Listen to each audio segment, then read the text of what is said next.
są na spełnione marzenia. Idziemy tam. Chyba ten dom opieki, nikt już.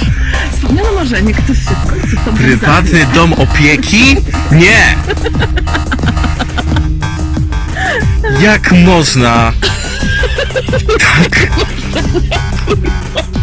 w empiryczny sposób pokazać sobie swoją własną katropienie?